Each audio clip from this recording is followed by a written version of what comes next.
ஆண்டவரும் இரட்சகருமாகிய இயேசு கிறிஸ்துவின் இனிய நாமத்தில் உங்கள் யாவருக்கும் அன்பின் வாழ்த்துக்களை தெரிவித்துக் கொள்கிறேன். அருமையான தேவப்பிள்ளையிலே, புதிய நாள், புதிய நம்பிக்கை, new day, new hope daily devotion மூலமாக இந்த பரிசுத்தமான ஓய்வு நாளில் சந்திப்பில் நான் மிகுந்த மகிழ்ச்சி அடைகிறேன். அல்லேலூயா. ஒவ்வொரு ஓய்வு நாளிலும் ஆண்டவர் அநேக ஆலோசனைகளை நம்மளுக்கு கற்றுக்கொள்ள கொடுத்து கொண்டிருக்கிறார். நாம் செய்ய வேண்டிய காரியங்கள், நம்ம வாழ்க்கையில் மாற்ற வேண்டிய காரியங்கள், அநேக காரியங்களை கர்த்தர் நமக்கு சொல்லி கொடுத்துருக்கிறார் அல்லவா. இன்றைக்கு கூட கர்த்தர் நமக்கு கொடுக்கிற வார்த்தை என்ன? நீதிமொழிகளின் புஸ்தகம் 13ஆம் அதிகாரம் 4வது வசனம் கூட வாசிக்க கேட்போம்.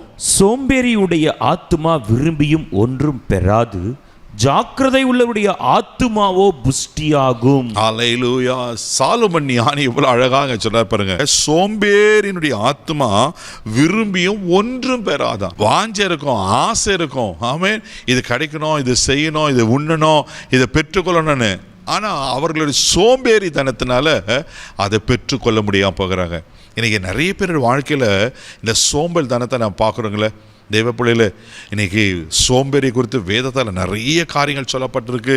இன்றைக்கி ஆவிக்குரிய வாழ்க்கையில் கூட சோம்பேறித்தனமாய் காணப்படுகிறோம். இன்றைக்கி பரிசுத்த ஆவியானவர் கொடுக்கிற ஆலோசனை என்னென்னா, நம்ம சோம்பேறியாக இருக்கக்கூடாது. ஹல்லேலூயா. சோம்பேறிக்கு விருப்பம் இருக்கும், நான் அதை செய்யணும், இதை வாங்கணும், அதை நடக்கணும்னு. ஆனால் சோம்பேறித்தனத்தினால அது பெற்றுக்கொள்ளாமல் போகிறான். அதே நீதிமொழியின் புஸ்தகம் 12ஆம் அதிகாரம் 27வது வசனத்தில் வாசிப்பீங்கன்னா இப்படியா சொல்லப்பட்டிருக்கு. வாசிக்க கேட்போம். சோம்பேறி தன் வேட்டையாடி பிடித்ததை சமைப்பதில்லை, ஜாக்கிரதை உள்ளவனுடைய பொருளோ அருமையானது. பாருங்களேன், எவ்வளவு பயங்கரமா இருக்கு. சோம்பேறி தன் வேட்டையாடி பிடித்ததை சமைப்பதில்லையா. சமைப்பதற்கு ஒரு சோம்பல் தான்.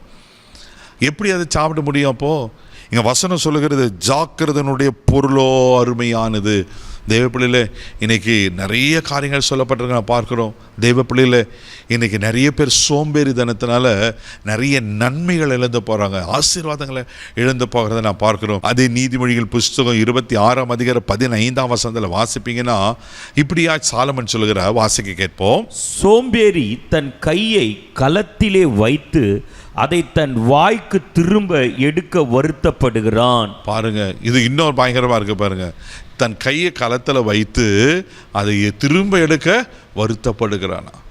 எனக்கு சோம்பேறி இவ்வளோ வேதனையான காரியங்கள், சோம்பேறிதனால எத்தனை நன்மைகளை இழந்து போகிற நான் பார்க்குறோம். இன்றைக்கி ஆவியான கொடுக்குற ஆலோசனை என்னன்னாக்கா, நம்ம சோம்பேறியாக இருக்கக்கூடாது.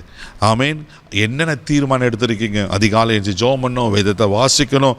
நீங்கள் உங்கள் டெய்லி லைஃப் ஷெடியூலில் கூட தேவப்படியில் சோம்பல் படாமல் நீங்கள் செய்ய வேண்டிய காரியங்கள் எல்லாம் செய்து பாருங்கள். கர்த்தர் உங்களை ஆசீர்வதிக்க உண்மையில் இருக்கிறார். அதே நீதிமொழிகள் புஸ்தகம் 10ஆம் அதிகாரம் 26ஆம் வசனம் கூட வாசிக்கும் போது இப்படியா சொல்லப்பட்டிருக்கு. வாசிக்க கேட்போம்.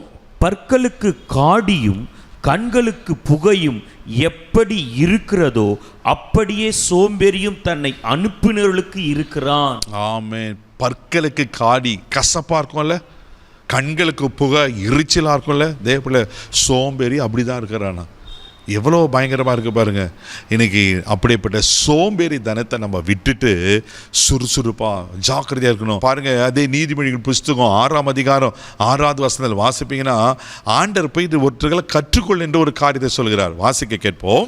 சோம்பேறியே, நீ எறும்பிடத்தில் போய் அதன் வழிகளை பார்த்து ஞானத்தை கற்றுக்கொள். ஆமே. சோம்பேறி யாருக்கெல்லாம் போயிட்டு ஞானத்தை கற்றுக்கொள்ளணுமா? எறும்பின் இடத்துல. அதே நீங்கள் தொடர்ந்து வாசிங்கனாக்கா, அதுக்கு பிரபுவும் தலைவனும் அதிபதியும் இல்லாதிருந்தோம். 8வது வசனம், கோடை காலத்தில் தனக்கு ஆகாரத்தை சம்பாதித்து அறுப்பு காலத்தில் தனக்கு தானியத்தை சேர்த்து வைக்கலுமா. எவ்வளோ ஞானத்தை கர்த்தர் கொடுத்துருக்கிறா பாருங்க. ஏன்னா அது சுறுசுறுப்பாக இருக்கிறது, சுறுசுறுப்பாக தனக்கு சேர்த்து வைக்கிறது, எதிர்காலத்தை கொடுத்து பிளான் பண்ணுது. இன்றைக்கி சோம்பேறியாக இல்லாதபடி உங்கள் ஆவிக்குரிய வாழ்க்கையும் சரி, உலகத்துக்குரிய காரியத்தில் சரி, தேவப்பிள்ளையில் எல்லாவற்றிலும் நம்ம சுறுசுறுப்பாக, எல்லாவற்றிலும் நம்ம ஜாக்கிரதையாக இருக்கும்போது ஆண்டவர் நம்மளே ஆசீர்வதிப்பார். இந்த ஓய்வினால் கர்த்தர் நம்ம கொடுக்குற ஆலோசனை நம்ம கற்றுக் கொடுக்க காரியம்னா எதுலேயும் நம்ம சோம்பேறியாக இருக்கக்கூடாது. ஆமென். கண்களை மூடி நம்ம ஜெபிக்கலாம். அன்பு தகப்பனே, உமக்கு நன்றி சொல்லி துதிக்கிறோம். ஸ்தோத்திரப்பா. ஆண்டவரே, உமக்கு ஸ்தோத்திரம்.